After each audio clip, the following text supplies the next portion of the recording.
Hello and welcome back to QSE Academy. It's great to see you again as we continue our deep dive into the ISO 17021 standard. Today, we'll explore Chapter 6, which delves into the specific requirements certification bodies must meet regarding structural and operational controls to maintain compliance with the standard. In this chapter, we address how certification bodies should be constructed and how they should operate to ensure they not only meet the stringent criteria of ISO 17021, but also uphold the principles of quality and transparency that are essential to the certification process. Whether you're a seasoned professional in the field or just starting your journey towards understanding and applying ISO standards, this video is tailored to provide you with clear, actionable insights into achieving and maintaining certification body compliance. Remember, if you find these insights valuable, please show your support by giving this video a like, and if you haven't already, subscribe to our channel. This ensures you won't miss any of our upcoming content that's designed to help you navigate the complexities of ISO standards. And don't forget to take a look at the description below, where we've included additional resources, templates, and checklists to support your compliance efforts. These tools are crafted to assist you in aligning with the requirements of ISO 17021 and enhancing your organization's certification processes. So, let's get started with Chapter 6 and continue our journey towards excellence in the realm of certification.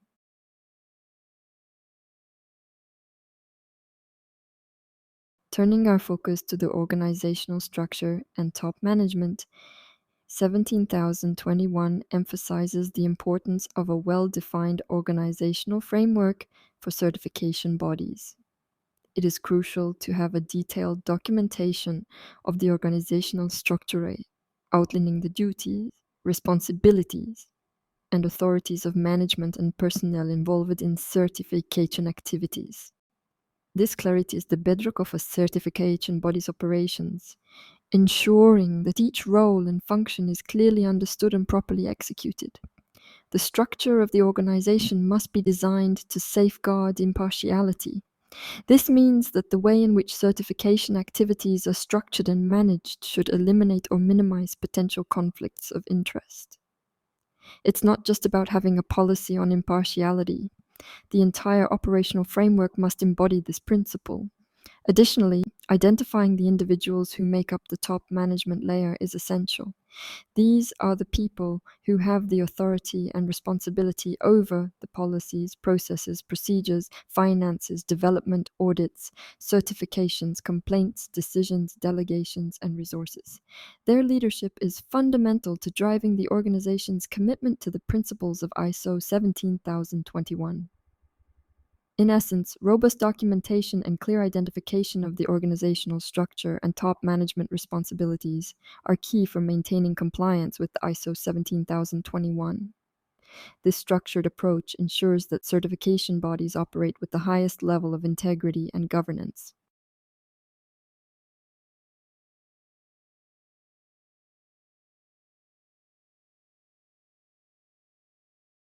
Delving further into the structural components of ISO 17021, we now turn our focus to the formal rules governing committees within certification bodies. These rules are pivotal in maintaining the integrity and functionality of the certification process. Committees must be composed with care, adhering to rules that prevent conflicts of interest and ensure a balanced representation of interests. The composition of these committees is critical to ensure decisions are made impartially and with the collective expertise required for such important roles. In terms of operation, clear procedures must be in place for committee meetings and their general operations. These procedures are designed to ensure that every meeting is conducted with a focus on fairness and transparency. The authority of committees is also defined with precision, establishing the terms of reference and the extent of their decision-making powers. It's crucial that these parameters are well defined to avoid any ambiguity that could affect the certification outcomes. Overall, the structuring and governance of committees within a certification body are not only about adherence to formal rules, they are about creating an environment where impartiality and quality decision making are the norm, supporting the ultimate goal of upholding the standards of ISO 17021.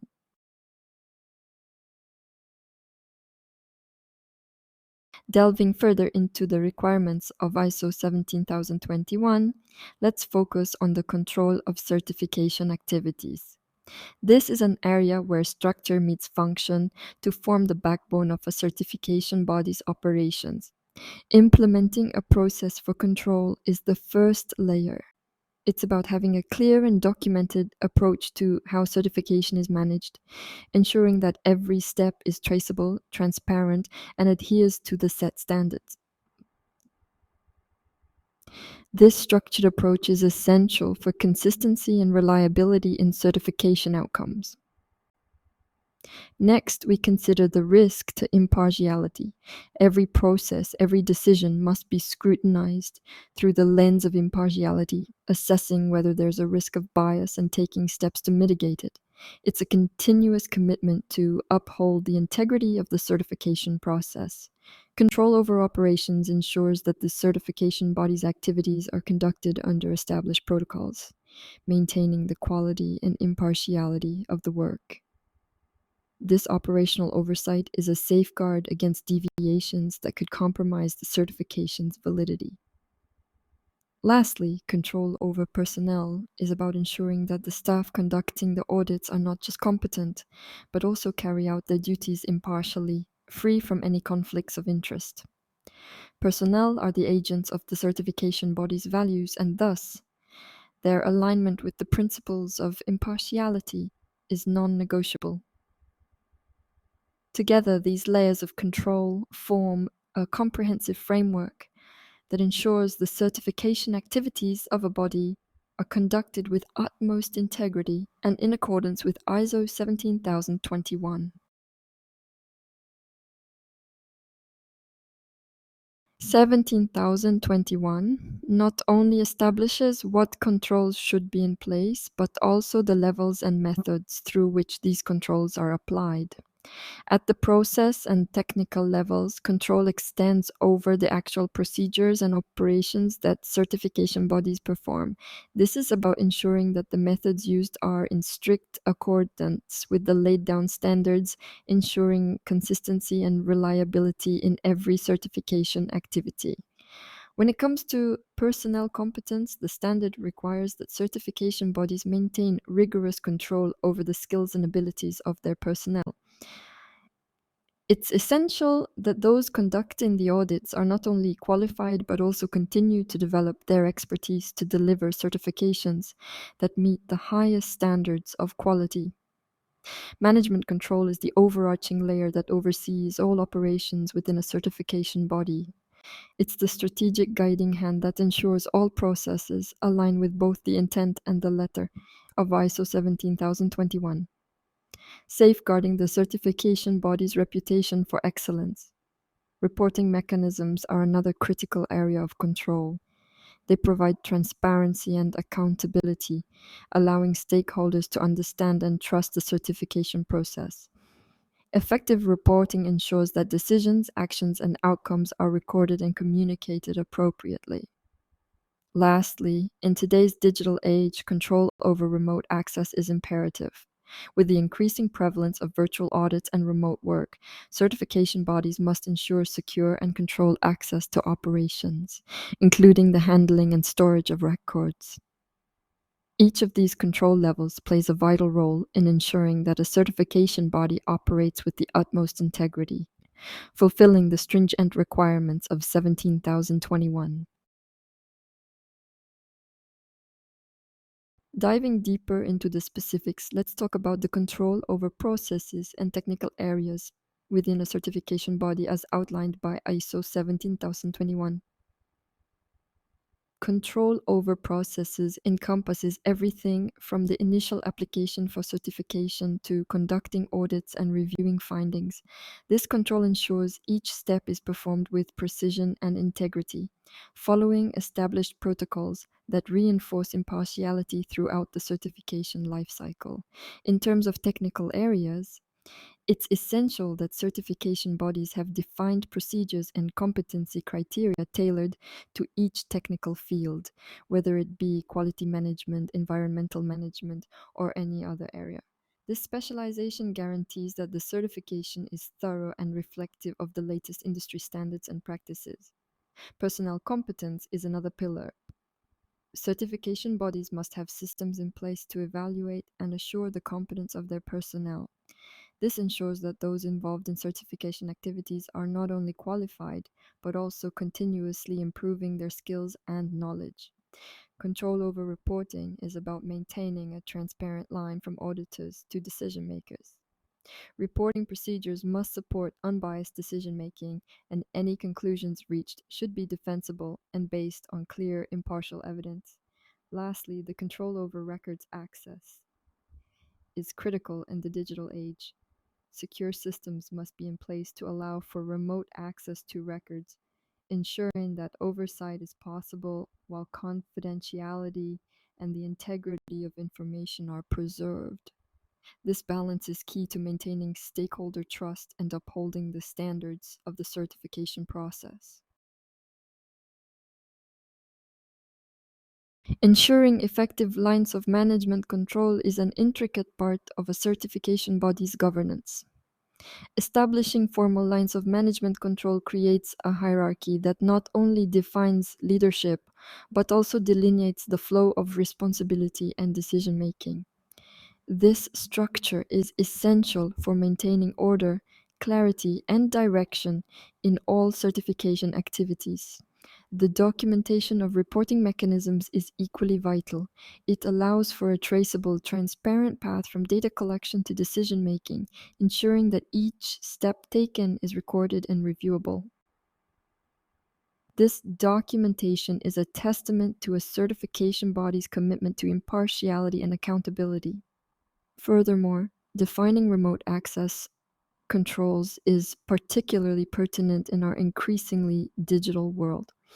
With the shift towards virtual platforms, having robust controls in place is critical to safeguarding sensitive information and maintaining the integrity of the certification process, no matter where it takes place. Lastly, regular audits of management processes ensure that every aspect of the certification body's operations is subject to scrutiny and continuous improvement. These audits are not just a formality, but a proactive measure to ensure that each part of the organization is functioning optimally and in full compliance with ISO 17021. An essential element of a certification body's functionality is the supervision of finances. It's the role of top management to hold the reins of financial oversight, a responsibility that encompasses more than just balancing the books. Effective financial supervision involves meticulous planning, strategic allocation of funds, and most importantly, ensuring that the financial resources available are sufficient to support all certification activities. This financial stewardship is about more than just solvency. It's about enabling the certification body to perform its duties at the highest level without compromise. By ensuring robust financial management, top management provides the certification body with the stability to operate with confidence, upholding the principles of impartiality and excellence that are the hallmarks of ISO 17021. The development of certification services and schemes is a key responsibility of top management. This role encompasses not only the creation, but also the continual refinement of services to meet evolving standards and client needs. Developing robust policies, processes, and procedures for certification services forms the foundation of a certification body's offerings. It's about having a structured approach that ensures consistency, quality, and adherence to the ISO standard. Impartiality must be a guiding principle in the development of these services. It is crucial that the services provided by the certification body are conducted without bias, ensuring that all clients receive fair and equal treatment. Allocating resources effectively is crucial for the development and maintenance of certification services. It involves not just financial investment, but also dedicating the right personnel and technological support to develop services that meet the highest industry standards. Finally, control over the development activities ensures that the certification services are not only developed but also implemented in a way that maintains the highest level of competence and consistency. This control is about having mechanisms in place to review, adjust, and improve services continuously, ensuring they remain at the forefront of industry excellence. In the realm of ISO 17021, top management carries the mantle of responsibility, not just in operational aspects, but also in addressing the human elements of service provision. This includes managing complaints and making critical certification decisions. Top management is tasked with the authority and responsibility for responsiveness to complaints. This underscores the importance of a customer-centric approach where feedback is seen as an opportunity for improvement and where grievances are addressed with the seriousness and urgency they deserve. This responsiveness builds trust and credibility among clients and stakeholders, ensuring that the certification body is seen as both attentive and proactive. In tandem with managing complaints, top management is also responsible for the final certification decisions. This responsibility encompasses the weight of ensuring that each decision is based on objective evidence and that the integrity of the certification process is upheld. These decisions are the cornerstone upon which the reputation of the certification body rests, and as such, they must reflect the body's commitment to excellence and impartiality. The dual roles of handling complaints and making certification decisions highlight the multifaceted leadership required at the highest levels of a certification body, ensuring that it operates not just with technical proficiency, but with a profound commitment to quality and ethical practices. In the framework of ISO 17021, delegation of authority is a strategic approach that allows for efficient and effective management within certification bodies. Delegation starts with clearly defined activities that are handed down. This means that specific tasks are allocated to personnel or departments that have the expertise and capacity to handle them, ensuring that every aspect of the certification process is managed by the most competent hands. Personnel given authority through this delegation process are empowered to act within their scope of expertise. This empowerment is crucial for fostering a sense of ownership and responsibility among staff, leading to higher motivation and better performance. However, delegation does not mean abdication of oversight. Management maintains oversight of all delegated activities to ensure that they are carried out according to the organization's standards and goals. This oversight is a balance of trust in the capabilities of the team and the need for control to maintain the quality and integrity of the certification services offered. Ultimately, this strategic delegation of authority ensures that the certification body operates with agility and precision, adapting to challenges while maintaining the high standards required by ISO 17021.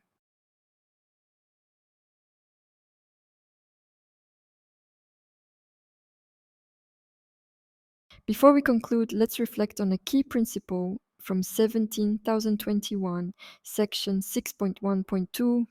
Top management shall provide adequate resources for the operation of the management system and certification activities.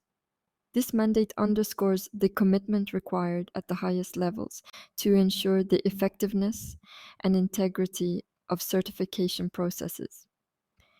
Thank you for joining us on this deep dive into the 17,021 requirements. We've covered a lot today, and I hope it's been informative and valuable to your understanding of how certification bodies should operate to maintain impartiality and excellence in their services.